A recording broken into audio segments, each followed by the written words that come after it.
आज हम करेंगे अपना क्लास 11 बिजनेस स्टडी का अपना नेक्स्ट टॉपिक करेंगे। ठीक है, हमारा लेसन है 9 व्यावसायिक संगठनों के प्रारूप का चयन।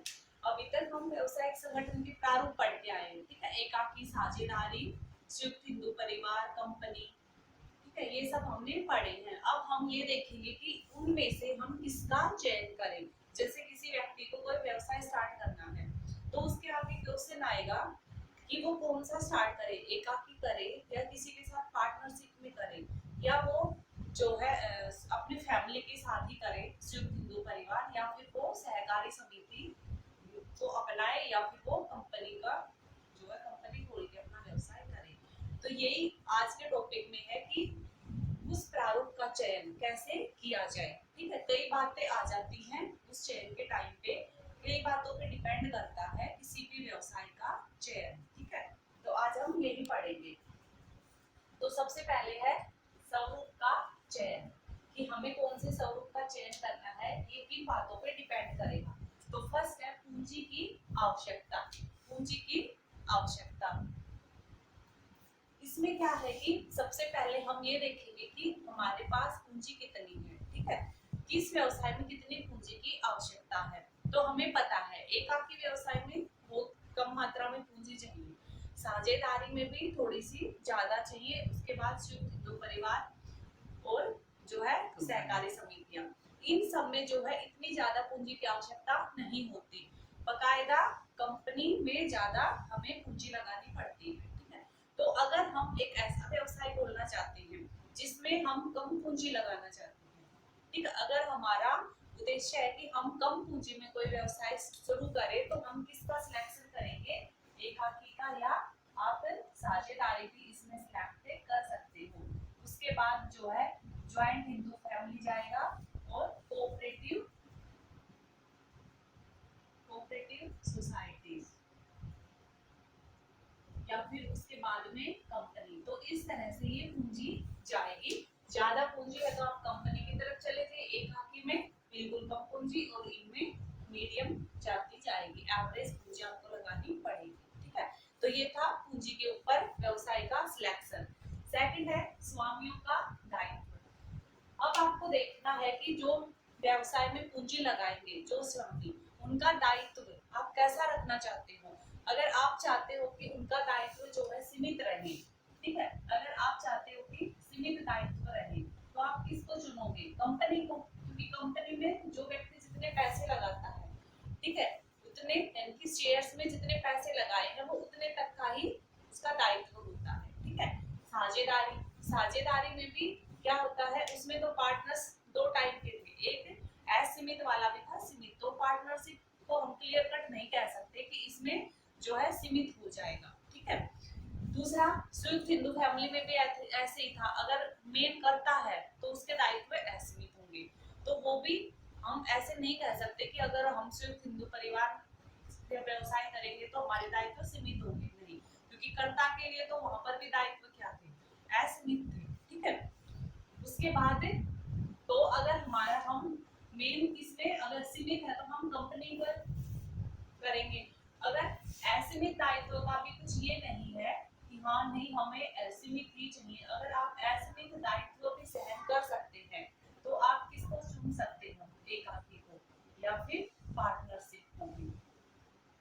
पार्टनरशिप दोनों तरफ जाएगी, पार्टनरशिप सीमित भी है और असीमित भी है, क्योंकि उसमें दो तरह के पार्टनर्स होते हैं। ठीक है, अब इसमें क्या है, मेनली ज्यादातर पार्टनरशिप को हम क्या मानते हैं, सीमित ही मानते हैं, कि भाई जिस पार्टनर्स ने जितनी पूंजी लगा रखी है उस पार्टनर से अगर कंपनी दिवालिया हो गई या हानि हो गई तो उससे उतनी ही पूंजी ली जाएगी। ठीक है, तो हमारा क्या होता है, अगर हम सीमित चाहते हैं तो हम कंपनी या पार्टनरशिप इसमें से किसी का चयन कर सकते हैं।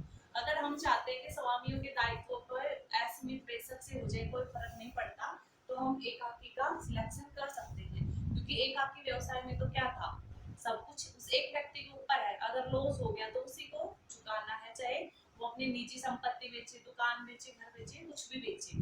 तो दायित्व क्या पॉइंट जब आएगा तो हमारे पास दो ऑप्शन है, अगर सीमित है तो हम कंपनी की तरफ जा सकते हैं, ठीक है, संयुक्त हिंदू परिवार की तरफ जा सकते हैं, और असीमित में हम एकाकी की तरफ जा सकते हैं। ठीक है, उसके बाद था स्थापना में सुविधा। अगर हम चाहते हैं कि हम जो व्यवसाय शुरू करें वो इजी वे में स्टार्ट हो जाए, उसकी स्थापना करने में हमें ज्यादा दिक्कतें ना हो, ज्यादा हमें फॉर्मेलिटीज कानूनी कार्यवाही ना करनी पड़े, तो हम एकाकी को चुन सकते हैं। एकाकी व्यवसाय में हमें पता है कोई लीगल एक्टिविटी नहीं करनी पड़ती, कोई कानूनी कार्यवाही नहीं होती, कोई रजिस्ट्रेशन नहीं होता। एक व्यक्ति अपना मन मर्जी से कभी भी कोई भी व्यवसाय स्टार्ट कर सकता है। ठीक है, ऐसे ही पार्टनरशिप में होता है, लेकिन पार्टनरशिप में ये माना जाता है कि अगर आप उसका रजिस्ट्रेशन करा लोगे तो वो बेनिफिट रहता है। ठीक है, अदरवाइज पार्टनरशिप को भी आप बिना रजिस्ट्रेशन के, बिना किसी कानूनी कार्यवाही के पार्टनरशिप में भी एक व्यवसाय चालू कर सकते हैं। लेकिन अगर आप कंपनी या सहकारी समिति खोलना चाहते हैं, ठीक है, इनके द्वारा व्यवसाय करना चाहते हैं कंपनियां, सहकारी समितियां, ठीक है, या संयुक्त हिंदू परिवार, तो फिर आपको एक जो कानून जो प्रोसेस होगी उससे गुजरना पड़ेगा। तो अगर आप चाहते हो कि मैं जो व्यवसाय करूं वो इजी वे में स्टार्ट हो जाए, उसको स्टार्ट करने के लिए, उसकी स्थापना के लिए ज्यादा मेरे को फॉर्मेलिटीज ना करनी पड़े, तो आप किसका चुनाव करोगे, एकाकी या साझेदारी। ठीक है, तो ये था स्थापना में सुविधा। उसके बाद है निरंतरता एवं स्थायित्व। अगर आप चाहते हो एक ऐसा व्यवसाय जो निरंतर हो, यानी कि चलते रहने वाला हो, ये ना हो कि कल किसी एक के जाने से ही, ठीक है, वो व्यवसाय बंद हो जाए। तो अगर आप चाहते हो कि व्यवसाय निरंतर और स्थायी रहने वाला हो, तो आप किसको चुनोगे? हम चुनेंगे कंपनी को, या फिर सहकारी समितियां, या फिर पार्टनरशिप भी हो सकती है। ठीक है, लेकिन पार्टनरशिप में ये था कि 2 से ज्यादा, तो अगर पार्टनरशिप ज्यादा है, ठीक है, जैसे 20 की है, 25 की है, तो चल जाएगा। पार्टनरशिप में पॉइंट आ जाता है अगर 2 ही पार्टनर्स हैं, ठीक है, उसमें से एक की डेथ हो जाती है या एक छोड़ के चला जाता है, तो फिर पार्टनरशिप में भी स्थायित्व नहीं रहता। तो मेन स्थायित्व हम इनमें मान के चल सकते हैं। और एकाकी तो बिल्कुल ही स्थायी नहीं है। एकाकी में तो एक ही बंदा है, कल को दिवालिया हो जाए, बीमार हो जाए, या उसकी डेथ हो जाए, तो ही वो व्यवसाय बंद हो जाता है। ठीक है, तो अगर आप चाहते हो व्यवसाय निरंतर रूप में चलता रहे, फिक्स रहे, कोई आए या कोई जाए उसके ऊपर कोई फर्क ना पड़े, तो आप कंपनी, सहकारी समितियां, संयुक्त हिंदू परिवार, इनमें से कोई भी चुन सकते हो। या फिर अगर रिस्क लेना है, ठीक है, तो आप एकाकी या साझेदारी को चुन सकते हो। लेकिन इसमें ये रहेगा, अगर दो ही पार्टनर्स है, एक चला गया, या एकाकी है और उसी व्यक्ति को कुछ हो गया, ठीक है, डेथ हो गई या बीमार हो गया, तो फिर वहां पे जो है उसका व्यवसाय बंद हो जाता है एक पॉइंट के लिए। उसके बाद है कर दायित्व। कर दायित्व देखिए, टैक्स, कौन टैक्स, टैक्स का ज्यादा किसके ऊपर आएगा? कंपनीज के ऊपर, क्योंकि जिसका आकार बड़ा होगा, जिस व्यवसाय का आकार बड़ा होगा, उसके लाभ भी ज्यादा होंगे, उसकी इनकम भी ज्यादा होगी, तो उसका टैक्स भी उसको क्या करना पड़ेगा? ज्यादा देना पड़ेगा। ठीक है, तो अगर कर दायित्व की बात आती है, तो कंपनी में अगर हम कोई व्यवसाय स्टार्ट करेंगे, ठीक है, कंपनी के थ्रू, तो हमें ज्यादा टैक्स देना पड़ेगा। लेकिन एकाकी और जो है पार्टनरशिप में कर दायित्व कम होता है, वहां पे हमें कम टैक्स देना पड़ता है, क्योंकि एकाकी एक ही व्यक्ति व्यवसाय करेगा, तो वो कितना बड़ा कर पाएगा? क्योंकि एक व्यक्ति तो कितने लंबे बिजनेस को संभाल पाएगा, एक लिमिट तक ही, तो उसका जो लाभ होगा, जो इनकम होगी, वो भी इतनी ज्यादा नहीं होगी कि उसको बहुत ज्यादा टैक्स देना पड़े। ठीक है, तो ये था कर दायित्व। उसके बाद है प्रबंधकीय आवश्यकताएं। अगर आप चाहते हैं कि आपका जो व्यवसाय आप खोल रहे हो उसमें जो है उसको देखने वाले, व्यवसाय को चलाने वाले अच्छे खासे व्यक्ति हो, जिनको अच्छी नॉलेज हो प्रबंध की, ठीक है, व्यवसाय कैसे चलाया जाता है, कैसे क्या डिसीजन लेना है, अगर ऐसे व्यक्तियों को आप कार्य पर लगाना चाहते हो, तो आप कंपनी या जो है सहकारी समितियां या फिर संयुक्त हिंदू परिवार खोल सकते हो। लेकिन अगर आपके पास इतना पैसा नहीं है, आपके पास इतने साधन नहीं है कि आप ऐसे व्यक्तियों को अपॉइंट कर पाओ जो जिनमें जो है प्रबंध का गुण हो, वो अच्छा खासा नॉलेज रखते हो कि प्रबंध में कब कहाँ कैसे क्या करना है, व्यवसाय को कैसे चलाना है, तो अगर आप ऐसे व्यक्तियों को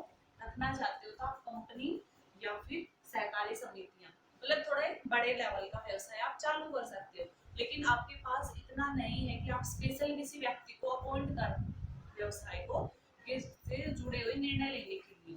अगर स्पेशल किसी व्यक्ति को अपॉइंट नहीं करना चाहते तो फिर एकाकी या साझेदारी कर लो, क्योंकि उसमें जरूरत नहीं होती कि हम किसी स्पेशल एक व्यक्ति को प्रबंध मैनेजर के पद पर ही अपॉइंट करके रखें, वहाँ पे कोई कंपलसरी नहीं होता।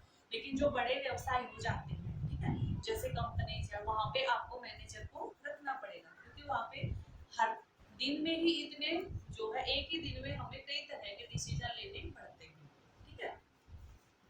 उसके बाद है लूटशीलता।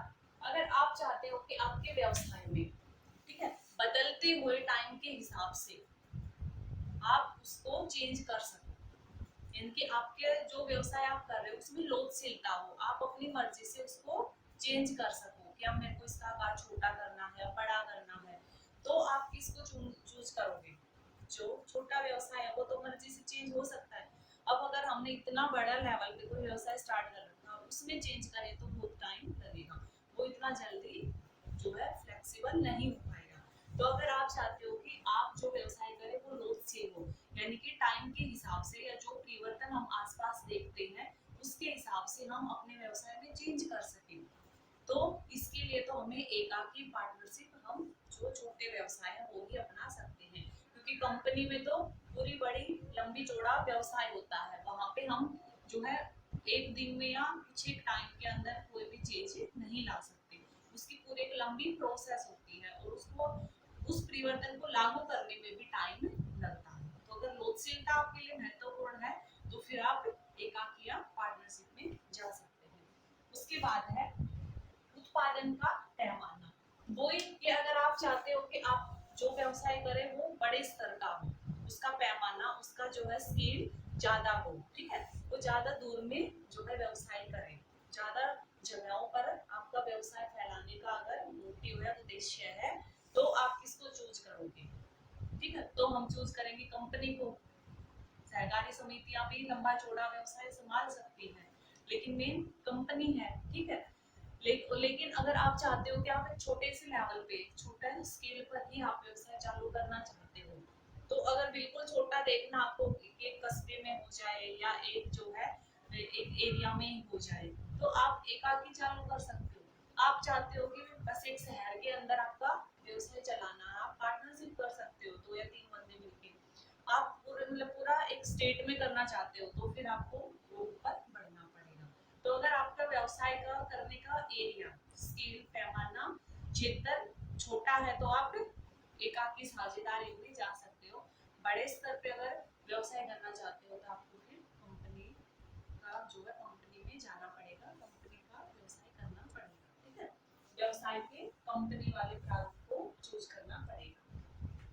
उसके बाद है वैधानिकता, ठीक है, लीगल, यानी कि आप चाहते हो कि आप जो व्यवसाय करें वो वैधानिक, कानून की नजर में आए, कानूनन जो है वो मान्य हो। तो उसके लिए तो हम क्या करेंगे? पार्टनरशिप, उसको वो भी कौन सी पार्टनरशिप? रजिस्टर्ड, ठीक है, पार्टनरशिप चालू करेंगे 1932 एक्ट के अंतर्गत, या फिर सहकारी समितियां 1912, या फिर हम क्या करेंगे? कंपनी को पूरा एक प्रोसेस है उसकी, तो जो है वैधानिक लीगल प्रोसेस है कंपनी चालू करने की, लेकिन एकाकी की कोई प्रोसेस नहीं होती। तो अगर आप चाहते हो कि आपके व्यवसाय के ऊपर एक वैधानिकता का ठप्पा लगे कि हाँ इसको जो है ये एक रजिस्टर्ड संस्था है, तो फिर आप जो है व्यवसाय के साझेदारी, संयुक्त हिंदू परिवार, या फिर क्या कहते हैं सहकारी समितियां या कंपनी, इनमें से चुनाव कर सकते हो। लेकिन अगर आपका ये मेन मकसद नहीं है, आपके लिए ये इम्पोर्टेंट नहीं है कि भाई मैं जो व्यवसाय करूँ उसके ऊपर एक लीगलिटी का जो है ठप्पा हो कि हाँ ऐसे मेंशन हो कि ये भाई मैंने रजिस्टर्ड करा रखी है, तो अगर आप ऐसा नहीं चाहते हो तो आप एकाकी भी सिलेक्ट कर सकते हो, उसमें आपको कोई जो है प्रोसेस नहीं होती कि आप रजिस्ट्रेशन कराएं, समझ गए। उसके बाद है गोपनीयता की आवश्यकता। अगर आप चाहते हो कि आप जो व्यवसाय कर रहे हैं, ठीक है, अगर एक व्यवसाय का उद्देश्य है कि वो जो भी कर रहा है वो उसके बारे में ज्यादा लोगों को पता ना हो, मतलब व्यवसाय की सूचनाएं सबके सामने ना आए, ठीक है, बातें छुपी रहेंगी, तो आपको ऐसा व्यवसाय चूज करना पड़ेगा जहाँ पे थोड़े व्यक्ति काम करते हो और उन्हीं के बीच में एक बात रहे। अगर हम 100 व्यक्तियों से कोई डिसीजन लेंगे, 100 व्यक्ति किसी जगह पर लगे हैं और वहाँ पे हमें कोई डिसीजन लेना है, कुछ कार्य करना है, तो वहाँ पे तो अगर कुछ भी कार्य करेंगे, कुछ नया करने की सोचेंगे तो उन सबको पता चलेगा। लेकिन अगर हम 10-20 या 2 व्यक्तियों के बीच में या एक ही व्यक्ति कुछ करना चाह रहा है तो वो थोड़े से लोगों में सीमित रहेगा और एक आदमी में तो सिर्फ एक ही व्यक्ति के तक सीमित रहेगा कि वो कल क्या करेगा, वो उसी को पता है। अपने व्यवसाय को बढ़ाने के लिए वो कल क्या डिसीजन लेगा वो किसी और को नहीं पता होता। तो अगर आप चाहते हो एक ऐसा व्यवसाय जो गोपनीय हो, ठीक है, जिसके बारे में, जिसकी सूचना के बारे में लोगों को ज्यादा ना पता चले, तो आप एकाकी या साझेदारी सिलेक्ट कर सकते हो क्योंकि उसमें जो है ज्यादा लोगों तक बातें नहीं पहुंचती। लेकिन कंपनी है, सहकारी समितियां हैं, ठीक है, इसमें क्या होता है ज्यादा लोग जुड़े होते हैं, इसलिए कुछ भी डिसीजन लेना है तो ज्यादा लोगों की फिर राय लेनी पड़ेगी और राय लेनी पड़ेगी तो जो हमारा डिसीजन है, जो हम सोच रहे हैं व्यवसाय से जुड़ी बातें, वो फिर बाहर आने के चांसेस रहते हैं। ठीक है, इतनी बातें वहाँ पे गोपनीय सीक्रेट जो है नहीं रहती। ठीक है, उसके बाद है सरकारी नियंत्रण। अगर आप चाहते हो एक ऐसा व्यवसाय जिसके ऊपर सरकार का ज्यादा कंट्रोल ना हो, मतलब सरकार बार बार इंटरफियर ना करे, तो फिर आपके पास वही ऑप्शन बचते हैं एकाकी और साझेदारी।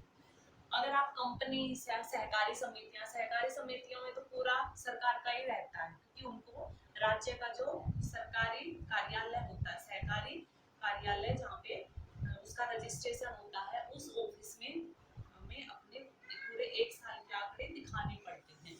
तो अगर आप चाहते हो कि सरकार का जो है हस्तक्षेप हो, सब कम इंटरफेयर करे हमारे व्यवसाय में, तो आप एकाकी पार्टनरशिप चुन सकते हो। अदरवाइज अगर आप कंपनीज या सहकारी समितियां इनमें जाओगे तो वहाँ पे सरकार का ज्यादा हस्तक्षेप रहता है। तो ये था चयन के कि इतने सारे पॉइंट्स हैं, हर एक का अपना अपना अपना पॉइंट है, किसी में कंट्रोल ज्यादा है, किसी में गोपनीयता है, किसी में पूंजी की कमी है, तो हर एक के कुछ प्लस पॉइंट है, कुछ माइनस पॉइंट है। जैसे एकाकी में गोपनीयता है, एक व्यक्ति तक सीमित रहता है ना, सरकार का जो है इतना इंटरफेयर होता, लेकिन एकाकी में कमी हो जाती है क्या कि वहाँ पे प्रबंधकीय क्षमता नहीं होती, क्योंकि हम पढ़ गए थे ना, एक व्यक्ति में जरूरी नहीं है कि वो पैसा है व्यवसाय करना चाहता है लेकिन उसको मैनेजमेंट आती हो, दूसरा उसके पास पूंजी की भी कमी होती है। तो वही सब आते हैं कि कई पॉइंट होते हैं जिसके बेस पे हमें सोच समझ के निर्णय लेना पड़ता है कि हम किस तरह का व्यवसाय चालू करें।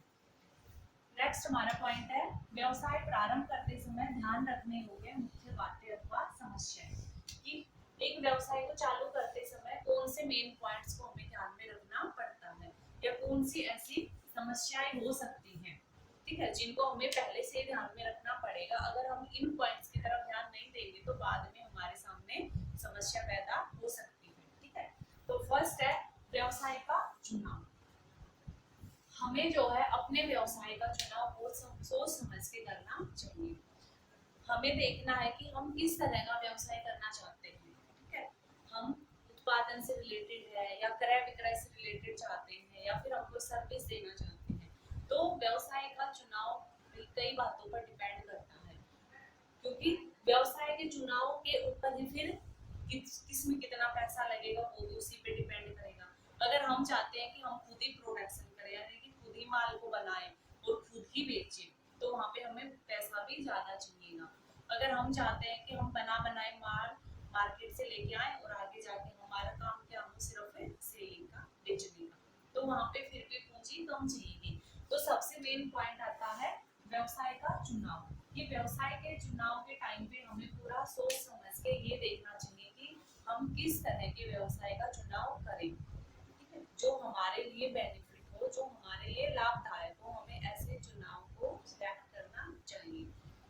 उसके बाद है व्यवसाय का पैमाना, यानी कि हम कितने बड़े लेवल पर व्यवसाय चालू करना चाहते हैं, हमारा स्केल कितना है, हम एक एरिया में चालू करना चाहते हैं या एक पूरा कस्बा लेना चाहते हैं, तो व्यवसाय का पैमाना कैसा हो ये भी पहले से ही डिसाइड हो जाना चाहिए। अगर हम हम एक छोटा कस्बे को लेके चलते हैं तो हमें उस कस्बे को पूरा ध्यान से देखना चाहिए। ठीक है, क्या हम यहाँ पे अपना व्यवसाय करेंगे तो वो सक्सेसफुल चल पाएगा या नहीं चल पाएगा। हमें वहाँ का पूरा इन्वायरमेंट भी देखना है। अगर हम एक शहर में करना चाहते हैं, हमारा व्यवसाय का पैमाना स्केल जो है पूरा एक शहर है या पूरा एक स्टेट है, तो फिर हमें उस स्टेट को भी देखना पड़ेगा कि हमारा जो व्यवसाय है क्या उस व्यवसाय से के लिए ये जो स्टेट है वो ठीक भी है या नहीं है। जैसे जहाँ पे अगर एक अच्छी इनकम वाले लोग रहते हैं, ठीक है, एक एरिया में एक स्टेट में अगर हाई लेवल के जो इनकम जिनकी हाई इनकम होती है वो व्यक्ति रहते हैं, तो वहाँ पे अगर हम सोचे कि हम सस्ती वस्तु प्रोवाइड कराएंगे तो हमें ज्यादा बिकेगी, तो वो इतना ज्यादा बेनिफिट वहाँ पे नहीं होगा, क्योंकि वहाँ पे पहले ही हाई लेवल के इनकम वाले व्यक्ति रहते हैं, तो उनके लिए 5 रुपए या 10 रुपए इतने मायने नहीं रखते। ठीक है, उसके बाद है व्यवसाय का स्थान। व्यवसाय का स्थान सबसे मेन रहता है। ठीक है, व्यवसाय को चालू करते समय जो मुख्य बात है या जो मेन समस्या बन सकता है वो है स्थान। अगर हमारा व्यवसाय ऐसे है जो एक आपने देखा होगा कि एक गली में अंदर जाके कोई दुकान है, तो उस दुकान तक कितने बंदे पहुंच पाएंगे, बहुत कम। आधों को तो पता भी नहीं चलेगा कि इस गली में ऐसे मुड़ के आगे से फिर मुड़ के फिर एक कोने में कोई दुकान है। उसके बजाय आप लोगों ने देखा होगा जो मेन रोड पे जो चौराहे पे दुकानें होती है वो अच्छी खासी चलती है। राह चलते इंसान को जिस जो उस एरिया का है भी नहीं, उसको भी वो दुकानें आराम से दिख जाएंगी। हाँ भाई ये परचून की दुकान है, ठीक है, यहाँ पर ग्रोसरी मिलती है, वो हर एक को आराम से दिख जाएंगे। तो सबसे मेन है स्थान, कि हमें व्यवसाय को चालू करने से पहले स्थान को चुनना बहुत जरूरी है। एक ऐसा स्थान हो जहाँ पर लोग भी आराम से पहुंच पाए, जहाँ तक हमारा सामान भी आराम से पहुंच पाए, ज्यादा व्यक्तियों तक जो है वो एरिया नजर में आए, ज्यादा व्यक्ति उस एरिया को जानते हो। तो स्थान सबसे मेन है। इसीलिए कोई भी दुकान खोलते हम तो देखते हैं ना, सबसे पहले हमारा क्या पॉइंट रहता कि भीड़ भाड़ वाले एरिया में दुकान नहीं हो। भीड़ भाड़ मतलब मेन चौराहे पर हो या रोड के ऊपर हो, गलियों में जाके तो दुकानें नहीं खोलते। इसलिए स्थान बहुत मायने रखता है। उसके बाद है व्यवसायिक संगठन का स्वरूप। वही जो स्वरूप के तो हम ऊपर बात करके आए कि ये भी एक मेन पॉइंट बनता है कि हम किस स्वरूप का चयन करें, यानी कि हम एकाकी में व्यवसाय स्टार्ट करें, साझेदारी में अपना कोई व्यवसाय शुरू करें, ठीक है, या फिर हम सहकारी समिति जो है खोल लें। तो व्यवसाय का किस तरह के व्यवसाय का हम चुनाव करें वो भी एक मेन पॉइंट बनता है। और उस वो किस पे डिपेंड करेगा, व्यवसाय का चुनाव किस पे डिपेंड करेगा, जो हमने ऊपर बातें व्यवसाय का चुनाव या पैमाने पर भी डिपेंड करता है कि भाई हम रोज दैनिक वस्तुओं का जो है बेचना चाहते हैं, ठीक है, थोड़ी पूंजी लगा के, तो वहां पे व्यवसाय का पैमाना हमें पता है, व्यवसाय का स्वरूप हमें पता है, क्या हम एकाकी ले लेंगे, ठीक है, कि भाई रोज 10-10, 20-20 रुपए वाला जो रूटीन का सामान है हमें उसमें व्यवसाय करना है, तो उसके लिए तो एकाकी ठीक रहेगा। या फिर हम थोड़ा बड़ा चाह रहे हैं कि 2-4 व्यक्ति एक एवरेज पूंजी लगाएं हम और एक व्यवसाय चालू करें, तो उसके लिए हम पार्टनरशिप को चुन लेंगे। तो यही बात है कि व्यवसाय का जो है प्रारूप कैसा हो वो भी मायने रखता है कि हमें किस तरह के व्यवसाय के लिए कौन सा जो है प्रारूप का चयन करना चाहिए। ठीक है, उसके बाद है संगठन संरचना का निर्धारण।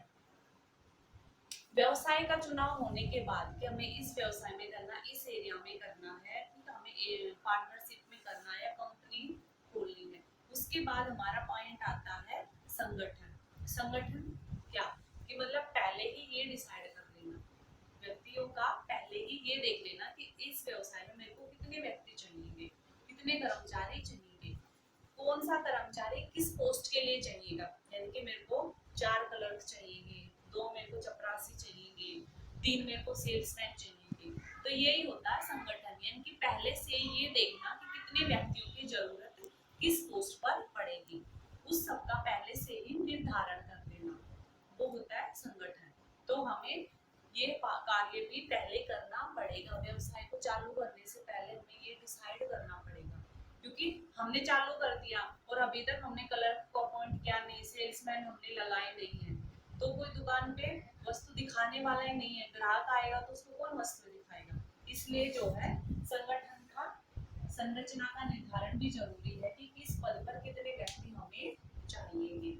उसके बाद है कर्मचारियों की व्यवस्था। वही कि हमें ऊपर वाले पॉइंट में हमने निर्धारण कर लिया कि चलो हमें 3 क्लर्क चाहिए है, 2 चपरासी चाहिए है, 5 सेल्समैन चाहिए है। तो नेक्स्ट वाले में इनका हम क्या करेंगे, व्यवस्था करेंगे, इनको जो है इनका चुनाव करेंगे। ठीक है, चुनाव के लिए आप इंटरव्यू ले सकते हो, पेपर ले सकते हो, कैसे भी आप इनका चुनाव, जो आपका क्राइटेरिया है आप उस क्राइटेरिया के थ्रू आप इनका चुनाव करेंगे। उसके बाद है वित्तीय नियोजन।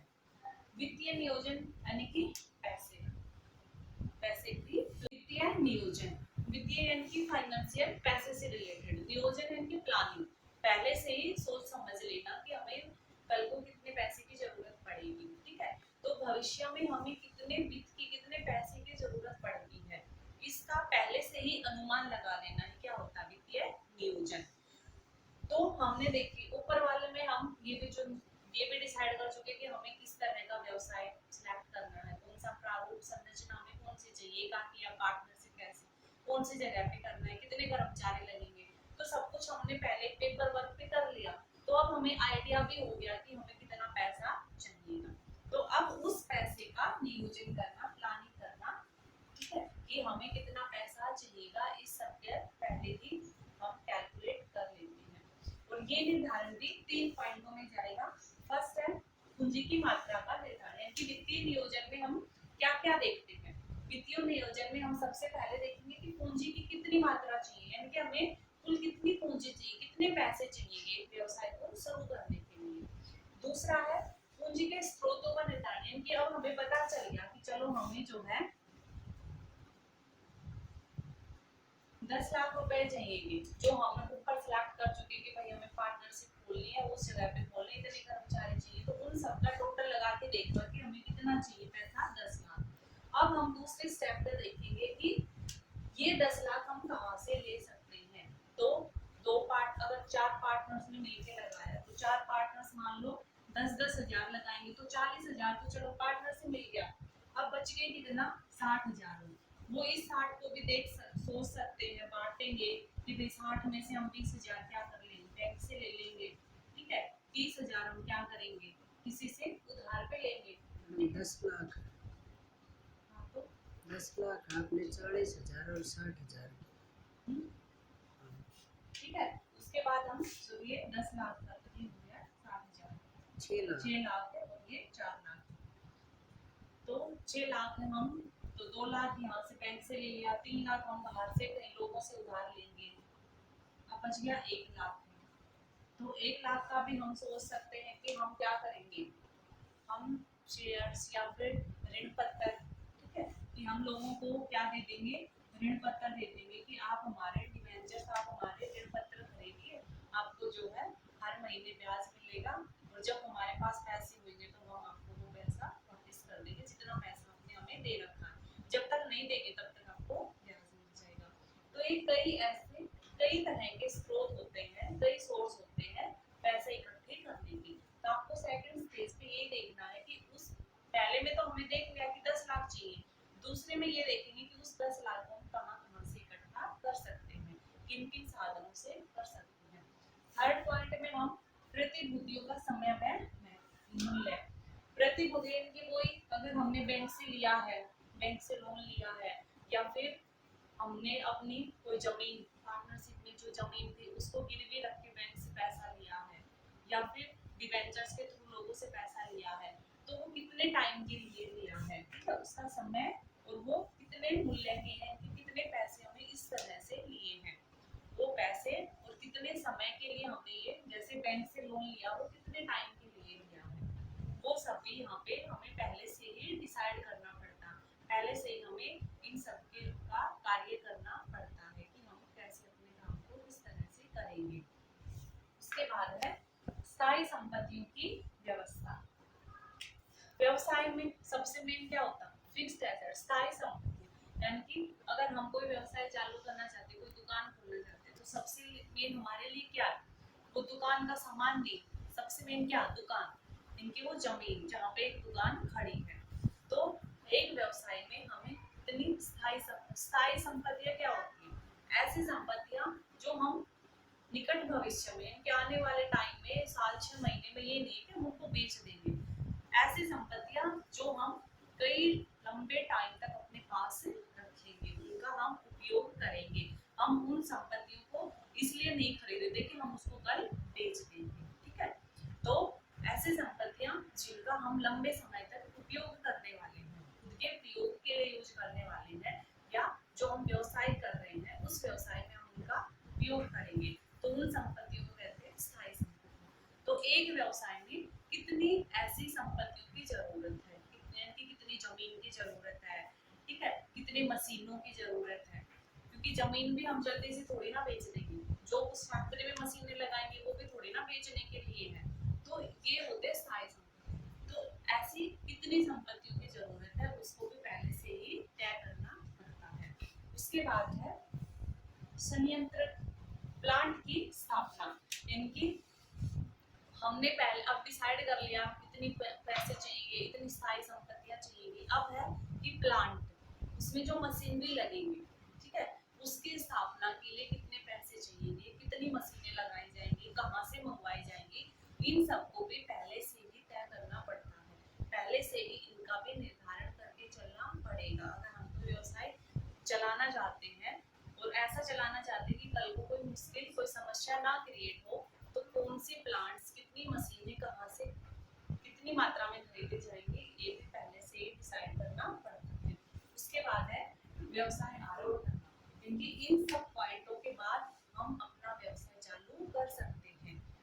व्यवसाय चालू करने से पहले इन सब के बारे में हमने सोच लिया, समझ लिया, उसके बाद ये सारी बातें डिसाइड होने के बाद एक व्यक्ति ने व्यवसाय का जो प्रारूप, जो संरचना सिलेक्ट करी थी, कंपनी या फिर सहकारी समिति या पार्टनरशिप, वो अपना वो व्यवसाय इस स्टेज पर आके ओपन स्टार्ट कर सकता है। तो ये था हमारा आज का लेसन, व्यवसायिक संगठन